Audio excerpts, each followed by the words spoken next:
साथियों नमस्कार। पंचांग देखना सीखे तथा ज्योतिष मेरे चैनल में आप लोगों को हार्दिक स्वागत करता हूं।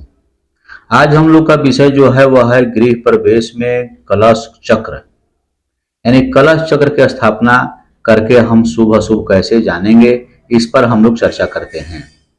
तो आए हम लोग देर न करते हुए अपने विषय पर चलते हैं। सूर्य नक्षत्र से चंद्र नक्षत्र तक की संख्या को गिनती करें। पहला एक नंबर यदि गिनती करने पर आता है तो कलश के मुख में समझकर उस दिन गृह प्रवेश करने से बाहर में अग्निदाह हो जाता है। इसी प्रकार सूर्य नक्षत्र से चंद्र नक्षत्र तक की संख्या 2 से 5 तक कलश के पूर्व भाग में रखें। कलश के पूर्व भाग में रखें, जैसे यहाँ देख रहे हैं आप 2 और 5 पूर्व भाग में रखें, तो उसका फल जो होता है वह है गृह प्रवेश करने से घर में हमेशा खाली रहता है, यानी शून्य बना रहता है। जनवास जो व्यक्ति उसमें निवास करते हैं वो उसमें शून्य स्थिति हो जाता है। फिर 6 से 9, तो 6 से 9 आप लोग इसमें देख लें। इसी प्रकार आप चक्र बनाएं तो 6 से 9 यहाँ नीचे देखें, नीचे में 6 से 9 यानी दक्षिण भाग में यदि आप उसे रखते हैं तो इसका फल यानी नक्षत्र जब आता है तो फल जो है उसका लाभ की प्राप्ति होती है, यानी धन द्रव्य प्राप्त होता है। उसी प्रकार 10 से 13 यानी 10 से 13 जो है पश्चिम भाग में उसे रखें और उस तो आपको लक्ष्मी की प्राप्ति होती है। फिर 14 से 17, तो 14 से 17 जो है यहाँ पर ऊपरी भाग में यानी उत्तर तरफ में रखें तो उसका फल जो हम देखते हैं तो घर में बेकार के कलह होते रहते हैं। यानी ये नक्षत्र यदि 14 से 17 तक पड़ते हैं तो कलह की संभावना बनी रहती है। फिर उसके बाद 18 से 21, तो 18 से 21 उसके गर्भ में रखें।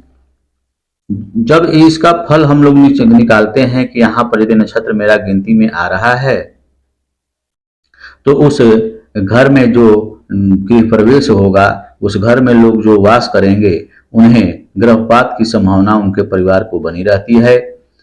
गर्भप्रपात होने की संभावना है तथा भविष्य में गर्भस्थ शिशु का विनाश होता है। इस प्रकार फिर 22 से 24, तो 22 से 24 यहाँ पर इस कलश के निचले तल पर रखें। तो उसका जब निचले तल पर यदि आता है तो उसका फल होता है गृह के प्रधान को बहुत दिनों तक उस घर में वास करने का संयोग जो होता है वह खत्म हो जाता है। इस प्रकार हमें समझना चाहिए। आगे देखते हैं कि 24 तक हम लोग कर लिए, तो 25 से 27 को कंठ पर रखें। जब कंठ पर रखते हैं तो उसका फल जो होता है गृह के स्वामी को सदा स्थिरता बनी रहती है। इस प्रकार हमें कलश चक्र का निर्माण करके और उसका फलाफल निकालना चाहिए, और ताकि हम लोग का भविष्य जो है, हमारे जो जातक अपना जो गृह प्रवेश कर रहे हैं उनको सफलता प्राप्त हो। और एक विषय है, इसके सुविधा के लिए मैंने एक कलश चक्र फल भी बना दिया है जिसे आप देख सकते हैं। यहाँ देखिए कलश चक्र का फल बताया गया है, जो इस सारणी से आप देख सकते हैं, समझ सकते हैं। इसके लिए देखिए यहाँ पर दिया हुआ है स्थान, इस पंक्ति में नक्षत्र की संख्या और इस पंक्ति में फल। तो इसके लिए हम लोग कैसे देखते हैं, इसका फल आप लोग को पहले ही बता दिया गया है, उसी के अनुसार ये भी है। इसे सरल भाषा में समझाने के लिए बताया गया है।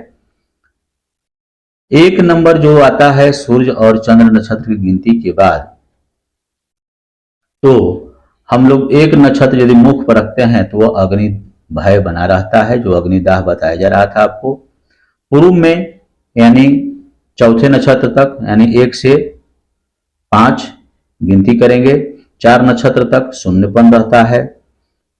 पूर्व दक्षिण दिशा में यहाँ पर 4 नक्षत्र और यानी 5 4 1 5 5 4 9 यानी 9 नक्षत्र तक यहाँ पर धन लाभ होता है। उसके बाद 4 नक्षत्र पश्चिम में जो लक्ष्मी की प्राप्ति होता है। उत्तर में 4 नक्षत्र और यहाँ पर कलह होता है। फिर उसके बाद गर्भ में, यदि कलश के गर्भ में जो नक्षत्र पड़ता है 4 नक्षत्र, तो गर्भपात बनी रहती है, गर्भपात होने की संभावना होती है। उसके बाद निचले तल में 3 नक्षत्र जो रखे जाते हैं उससे स्थिरता होती है। और अंतिम में यहाँ पर कंठ में जो 3 नक्षत्र बैठता है, जोड़ने पर जो आता है, तो उसमें स्थिरता बनी रहती है। इस प्रकार हम लोगों को समझना चाहिए। नोट में थोड़ा सा हम लोग ध्यान दे लें, सूर्य नक्षत्र से चंद्र नक्षत्र की गणना के बाद 1 से 5 नेष्ट कहे गए हैं, यानी शुभ नहीं है। 6 से 13 तक श्रेष्ठ कहे गए हैं, 14 से 21 तक नेष्ट, 22 से 27 तक श्रेष्ठ होते हैं। इस प्रकार हमें कलश की स्थापना करनी चाहिए। इस प्रकार किसी भी दिन का हम लोग, जिस दिन गृह प्रवेश का मुहूर्त है, तो अपने लिए हमें उस कलश चक्र का स्थापना करके उस दिन का शुभाशुभ निकाल लेना चाहिए। तभी हमारा जो कार्य है वह सफल होगा। इस प्रकार हम लोगों को विचार करना चाहिए और विचार करके जातक को भी करने का सलाह देनी चाहिए। इस प्रकार आज हम लोग सीखे कि कलश चक्र गृह प्रवेश में क्या होता है। आगे फिर दूसरा विषय हम लोग लेकर सीखेंगे और समझेंगे। जब तक आप लोग को दिक्कत